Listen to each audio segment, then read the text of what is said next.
श्री स्वामी समर्थ. उद्या चैत्र पौर्णिमा आणि हनुमान जयंती. सकाळीच घराच्या उंबरठ्यावर ठेवा. ही एक वस्तू कुटुंबाची, मुलांची, पतीची खूप प्रगती होईल. शत्रू लोटांगण घालेल. 7 पिढ्यांचे दारिद्र्य नष्ट होईल. नमस्कार माझ्या लाडक्या माता भगिनींनो आणि बांधवांनो. उद्याचा सूर्योदय तुमच्या आयुष्यात सुख समाधान घेऊन येणार आहे. कारण उद्याचा दिवस काही साधा सुधा दिवस नाही. उद्या आहे चैत्र पौर्णिमा, म्हणजे साक्षात कालपुरुषाचे अवतार, आपल्या सर्वांचे लाडके संकटमोचन पवनपुत्र हनुमान यांची जयंती. असं म्हणतात की जेव्हा काळ समोर उभा असतो तेव्हा संकट चहूबाजूंनी घेरतात, तेव्हा विश्वात फक्त एकच नाव थरथरतं, ते म्हणजे जय हनुमान. पण मित्रांनो, तुम्ही कधी विचार केला का की आपण वर्षानुवर्ष पूजा करतो, उपवास करतो, तरीही घरातलं दारिद्र्य का जात नाही? पतीच्या नोकरीत प्रगती का होत नाही? किंवा आपल्याच मुलांच्या शिक्षणात सारखे अडथळे का येतात? कारण आपल्याला वेळ आणि वस्तू यांचं शास्त्र माहीत नसतं. उद्याचा या अत्यंत दुर्मिळ अशा शुभ मुहूर्तावर सूर्योदयापूर्वी किंवा सकाळी घराच्या उंबरठ्यावर जर तुम्ही ही एक गुपित वस्तू ठेवली तर तुमच्या आयुष्यातून 7 पिढ्यांचे दारिद्र्य, कर्ज आणि दुःख मुळापासून उपटून फेकलं जाईल. हो, तुम्ही अगदी बरोबर ऐकलंय. हे मी सांगत नाही, तर आपल्या प्राचीन ग्रंथामध्ये या उपायांचा उल्लेख आहे. तुमच्या पतीची प्रगती वर्षानुवर्षे रखडली असेल, मुलं अभ्यासात मागे असतील, किंवा तुमच्या हसत्या खेळत्या घराला कुणाची तरी काळी नजर लागली असेल, तर उद्याचा हा छोटासा उपाय तुमच्यासाठी स्वर्गाचे दरवाजे उघडणारा ठरेल. तुमचा जो शत्रू आज तुम्हाला खाली खेचण्याचा प्रयत्न करतोय, तो शत्रू उद्या तुमच्या समोर लोटांगण घालेल. पण थांबा, ती एक रहस्यमय वस्तू कोणती? ती उंबरठ्यावर ठेवताना कोणत्या चुका टाळायच्या? आणि सगळ्यात महत्त्वाचं म्हणजे आपल्या घराच्या आसपास असणाऱ्या रुईच्या झाडाचा असा कोणता गुप्त चमत्कार आहे जो तुमच्या रिकाम्या तिजोऱ्या पुन्हा पैशाने भरू शकतो? हे रहस्य मी आजच्या या व्हिडिओत उलगडणार आहे. आजचा हा व्हिडिओ तुमच्या आयुष्यातील पुढील 20 वर्षे सुखाची करणार आहे, याची मला खात्री आहे. त्यामुळे व्हिडिओचा एकही सेकंद मिस करू नका, कारण अर्धवट ज्ञान हे घातक असतं. पुढे जाण्यापूर्वी आपली उपस्थिती देवाच्या चरणी लावा. आत्ताच्या आत्ता कमेंट बॉक्समध्ये श्री स्वामी समर्थ, ओम गंग गणपतये नमः आणि ओम नमो भगवते वासुदेवाय लिहायला विसरू नका. तुमची एक कमेंट तुमच्या श्रद्धेची साक्ष देईल. आणि हो, हा व्हिडिओ आपल्या जवळच्या 5 लोकांना शेअर करा, कारण पुण्य वाटल्याने वाढतं. व्हिडिओला लाईक करा आणि आपल्या चॅनलला सबस्क्राईब करून या आध्यात्मिक कुटुंबाचा भाग व्हा. मित्रांनो, नीट समजून घ्या. हनुमान जयंती ही केवळ कॅलेंडरवरची एक तिथी नाही, तर संपूर्ण सृष्टीतील एक प्रचंड ऊर्जा आहे. चैत्र पौर्णिमेच्या त्या पवित्र रात्री जेव्हा चंद्र आपल्या 16 कलांनी पूर्ण फुललेला असतो, तेव्हाच या पृथ्वीवर अंजन पुत्राचा जन्म झाला. शास्त्र सांगतं की या दिवशी चंद्राची शीतलता आणि हनुमानाचे तेज एकत्र येतात. त्यामुळे या वातावरणात एक वेगळीच व्हायब्रेशन म्हणजेच लहरी असतात. पण दुर्दैवाची गोष्ट अशी की आपण ही ऊर्जा ओळखून तिचा फायदा घेऊ शकत नाही. तुम्हाला असं कधी वाटतं का की तुम्ही रक्ताचं पाणी करून कष्ट करताय, रात्रंदिवस राबताय, पण खिशात मात्र 1 रुपयाही उरत नाही? घरामध्ये कितीही कारण नसताना छोटी छोटी भांडणं विकोपाला जातात. शांत झोप लागत नाही किंवा मुलांचं मन अभ्यासात लागत नाही. जर उत्तर हो असेल तर सावधान व्हा. याचा अर्थ असा आहे की तुमच्या घराची सकारात्मक ऊर्जा कुठेतरी ब्लॉक झालेली आहे, म्हणजेच अडकलेली आहे. तुमच्या घरातील उंबरठ्यावरून लक्ष्मी आत यायला घाबरते, पण तिथे बसलेली इडापिडा, नजरबाधा किंवा अलक्ष्मी तिला रोखून धरत आहे. उद्याच्या जुन्या वस्तूंवर किंवा घरावर जेव्हा लोकांची वाईट नजर पडते तेव्हा तिथली प्रगती खिळवून ठेवली जाते. उद्याच्या या चैत्र पौर्णिमेला ब्रह्मांडात अशा काही दैवी शक्ती सक्रिय असतात ज्यांचा योग्य वापर केला तर अडकलेली ऊर्जा अवघ्या 24 तासात मोकळी होऊ शकते. तुमच्या प्रगतीचे जे दरवाजे वर्षानुवर्षे गंजले आहे ते उद्याच्या दिवशी एका विशिष्ट प्रयोगाने उघडले जातील. यासाठी आपल्याला निसर्गाच्या कुशीत असलेल्या 2 अत्यंत पवित्र गोष्टींची मदत घ्यायची आहे. एक म्हणजे विशिष्ट वृक्ष आणि दुसरं म्हणजे फळ. आपण नेहमी झाडांकडे फक्त वनस्पती म्हणून पाहतो, पण उद्याच्या दिवशी हीच झाडं तुमच्यासाठी कल्पवृक्ष ठरणार आहे. आता मी तुम्हाला सांगणार आहे त्या रुईच्या झाडाचा असा एक उपाय जो तुम्ही आजवर कधीही केला नसेल. रुईचं पान तर आपण वाहतोच, पण त्या झाडाचा असा कोणता भाग आहे जो घरात आणताच शत्रूची बोलती बंद होते आणि हनुमानांना केळ अर्पण करण्यामागे दडलेलं ते आर्थिक आणि गुपित काय आहे हे जाणून घेण्यासाठी विश्वास ठेवा. श्वास रोखून धरा, कारण पुढच्या काही मिनिटात तुमच्या आयुष्याला सर्वात मोठा चमत्कार घडणार आहे. मित्रांनो, आता आपण त्या वळणावर आलो आहोत जिथे तुमच्या आयुष्यातील संकटांचा अंत सुरू होणार आहे. उद्या सकाळी तुम्हाला एक विशिष्ट वृक्षाचा शोध घ्यायचा आहे ज्याला आपण ग्रामीण भाषेत रुईचं झाड म्हणतो आणि शास्त्रामध्ये याला मंदार किंवा अर्क वृक्ष असं संबोधलं जातं. तुम्हाला माहित आहे का, रुईचं झाड हे साक्षात सूर्यदेवाचं प्रतीक मानलं जातं आणि हनुमंत हे सूर्यपुत्र मानले जातात. म्हणूनच मारुती रायाला रुईची पानं आणि फूल अत्यंत प्रिय आहे. पण उद्याच्या हनुमान जयंतीला आपल्याला फक्त पान किंवा फूल वाहून थांबायचं नाही. उद्याच्या या सिद्ध मुहूर्तावर रुईच्या झाडाचा एक असा दिव्य भाग आपल्याला घरी आणायचा आहे जो तुमच्या शत्रूच्या कारनाम्यांना कायमचा लगाम घालेल. जर तुमच्या कामात वारंवार अडथळे येत असतील, शेजारी पाजारी किंवा नातेवाईकांमध्ये असे कोणी लोक असतील जे तुमच्या प्रगतीवर जळत असतील, तर उपाय तुमच्यासाठी रामबाण ठरेल. तुम्हाला काय करायचे आहे? उद्या सकाळी सूर्योदयापूर्वी किंवा सकाळी 10च्या आत स्नान करून शुचिर्भूत व्हा. रुईच्या झाडापाशी जाताना 1 तांब्याभर पाणी आणि थोडी अक्षदा सोबत न्या. झाडाला नमस्कार करा, पाणी अर्पण करा आणि अत्यंत आदराने प्रार्थना करा की हे मंदार वृक्षा, मी माझ्या घराच्या संरक्षणासाठी तुझा एक अंश घेऊन जात आहे, मला आशीर्वाद दे.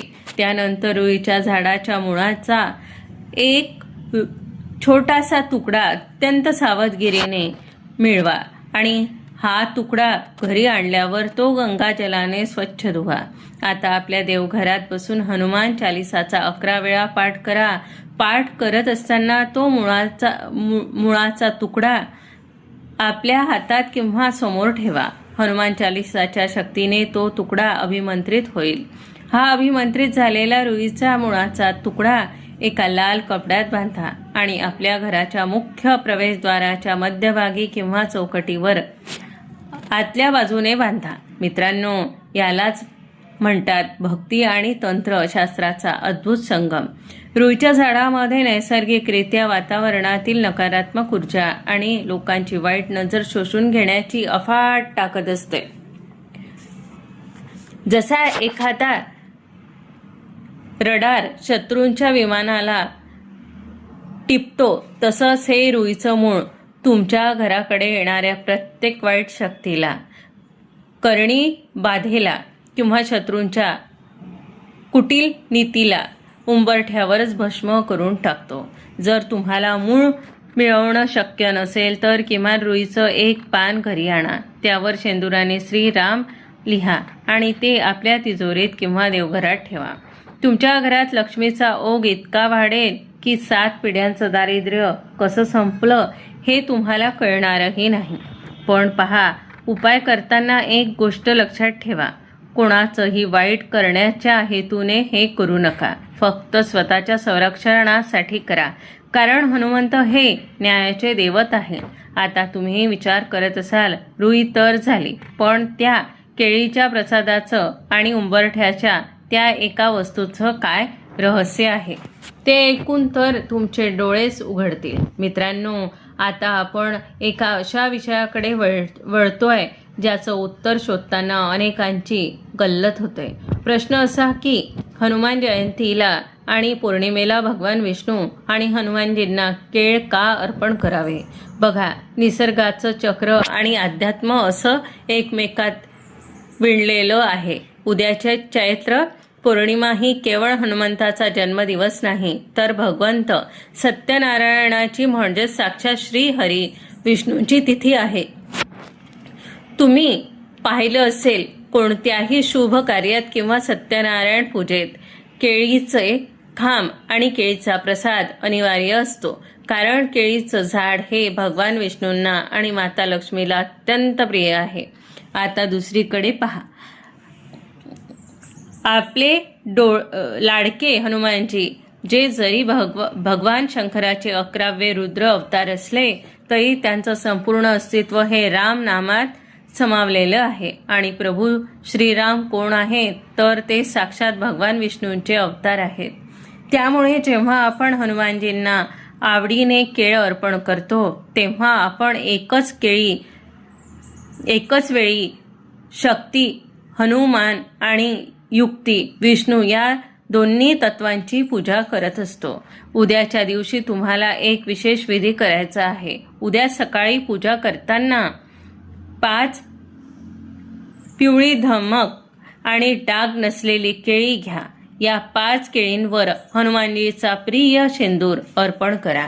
ह्या शेंदूर लावलेली केळी हनुमंताच्या चरणी ठेवा आणि मनापासून प्रार्थना करा की हे संकटमोचना, माझ्या घरातील दारिद्र्य दूर कर आणि माझ्या कुटुंबाला सुखाचे दिवस दाखव. केळ हे केवळ एक फळ नाही, तर ते समृद्धी आणि वंशवृद्धीचे प्रतीक आहे. हनुमंताचा दाखवलेला हा केळीचा प्रसाद जेव्हा घरातील मुलं ग्रहण करतात, तेव्हा त्यांच्या बुद्धीचा विकास होतो, त्यांची एकाग्रता वाढते. आणि जेव्हा तुमचे पती हा प्रसाद भक्तीने घेतात, तेव्हा त्यांच्या नोकरीत किंवा व्यवसायात जो अदृश्य अडथळे येत असतात, ते हनुमानजीच्या कृपेने दूर होतात. ज्यांच्या घरात सतत पैशाची चणचण असते, त्यांनी उद्या केळीच्या पानावर जेवण करा आणि किमान केळीचा नैवेद्य नक्की दाखवा. पण लक्षात ठेवा, हा नैवेद्य दाखवताना तुमची भावना शुद्ध हवी. आता तुम्ही विचार करत असाल, रुई झाली, केळी झाली, पण त्या उंबरठ्यावरच्या गुप्त वस्तूचं काय रहस्य? जी वस्तू ठेवतात शत्रू लोटांगण घेतील आणि 7 पिढ्यांचे दारिद्र्य संपेल. तो उपाय ऐकण्यासाठी थोडा धीर धरा, कारण तो संपूर्ण व्हिडिओचा सर्वात पॉवरफुल भाग मी आता तुम्हाला सांगणार आहे. मित्रांनो, आता तो क्षण आला आहे ज्याची तुम्ही आतुरतेने वाट पाहत आहात. उद्या सकाळी जेव्हा सूर्योदय देव आपली पहिली किरण पृथ्वीवर सोडतील, तेव्हा तुम्हाला तुमच्या घराच्या उंबरठ्यावर अशी कोणती एक वस्तू ठेवायची आहे जिचा दर्शनानेच अलक्ष्मी आणि गरिबी तुमच्या घराचा रस्ता कायमचा विसरून जाईल. नीट ऐका, कारण हा उपाय अत्यंत गुप्त पद्धतीने करायचा आहे. कोणालाही न सांगता शांत चित्ताने हा विधी पूर्ण करा. उद्या सकाळी उठल्या उठल्या घराचा उंबरठा स्वच्छ पाण्याने धुवून घ्या. आपल्या उंबरठा हा केवळ लाकडाचा किंवा दगडाचा तुकडा नसतो, तर तो आपल्या घराचा सुरक्षा कवच असतं. उंबरठ्यावर हळदीचे लेपन करा. हळद ही मांगल्याचं आणि गुरुग्रहाचं प्रतीक आहे. आता मुख्य कृती. एक छोटी मातीची पणती किंवा तांब्याची वाटी घ्या. त्यामध्ये मूठभर अख्खे मीठ ठेवा आणि त्या मिठाच्या अगदी मधोमध एक फूल असलेली लवंग उभी खोचा. आता ही वाटी तुमच्या उंबरठ्याच्या उजव्या बाजूला, घरातून बाहेर प्रवेश करताना जो उजवा हात येतो तिथे कोपऱ्यात शांतपणे ठेवा. तुम्हाला कदाचित प्रश्न पडला असेल, ताई मीठ आणि लवंगच का? यामागे खूप मोठं आध्यात्मिक आणि वैज्ञानिक कारण दडलेलं आहे. खडे मीठ. शास्त्रानुसार मीठ हे नकारात्मक ऊर्जा शोषून घेणारं सर्वात प्रभावी माध्यम आहे. आपल्या पत्रिकेतील राहू आणि केतूचं जे दोष असतात ते आपल्या प्रगतीला खीळ घालतात. ते मीठ शोषून घेतं. लवंग हे माता लक्ष्मीला आकर्षित करणारं चुंबक मानलं जातं. जेव्हा मिठासोबत लवंग एकत्र येते तेव्हा एक असं सुरक्षा कवच तयार होतं की कोणाचीही वाईट नजर, करणी बाधा किंवा शत्रूंची वाईट दृष्टी तुमच्या घरात आत पाऊल टाकू शकत नाही. हनुमान जयंतीच्या दिवशी हनुमानजीची शक्ती चहूकडून असते. जेव्हा तुम्ही हा उपाय करता तेव्हा जणू काही तुम्ही हनुमानजींच्या तुमच्या घराचा संरक्षणासाठी आमंत्रित करत असता. हा उपाय केल्यावर 24 तासाच्या आत तुमच्या घरातील जडपणा निघून जाईल, कटकटी थांबतील आणि तुम्हाला स्वतःला खूप हलकं आणि प्रसन्न वाटू लागेल. दुसऱ्या दिवशी सकाळी हे मीठ कोणाच्याही पायाखाली येणार नाही अशा ठिकाणी म्हणजेच वाहत्या पाण्यात विसर्जित करा किंवा घरापासून लांब नेऊन टाका. विश्वास ठेवा, हा छोटासा वाटणारा उपाय तुमच्या पतीच्या नोकरीत बढती आणेल, मुलांच्या प्रगतीचे मार्ग मोकळे करेल आणि तुमच्या घराला नंदनवन बनवेल. पण थांबा, हा उपाय केल्यावर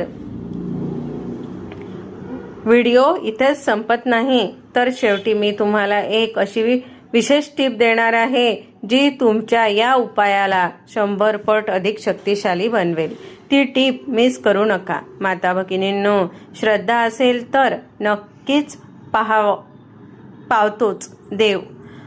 हे उपाय करताना मनात कोणाबद्दलही द्वेष ठेवू नका. आपण पतीची आणि मुलांची प्रगती व्हावी याच एका विचाराने हे करा. उद्याचा दिवस तुमच्या आयुष्यात एक नवा प्रकाश घेऊन येऊ, हीच हनुमंताच्या चरणी प्रार्थना. हा व्हिडिओ तुमच्या नातेवाईकांना आणि मित्र-मैत्रिणींना नक्की शेअर करा. कारण दुसऱ्याचं भलं चिंतलं की आपलं भलं आपोआप होतं. पुन्हा एकदा आठवण करून देते, कमेंट बॉक्समध्ये जय बजरंगबली, श्री स्वामी समर्थ आणि ओम नमो भगवते वासुदेवाय लिहायला अजिबात विसरू नका. चॅनलला सबस्क्राईब केलं नसेल तर आत्ताच करा, जेणेकरून माहितीपूर्ण व्हिडिओ तुम्हाला रोज मिळतील. तसेच शेवटचा उपाय म्हणजे हनुमानजीच्या मंदिरात जाऊन आवर्जून दर्शन घ्या. भेटूया पुढच्या एका अशाच प्रभावशाली व्हिडिओमध्ये. तोपर्यंत जय हनुमान. धन्यवाद. श्री स्वामी समर्थ.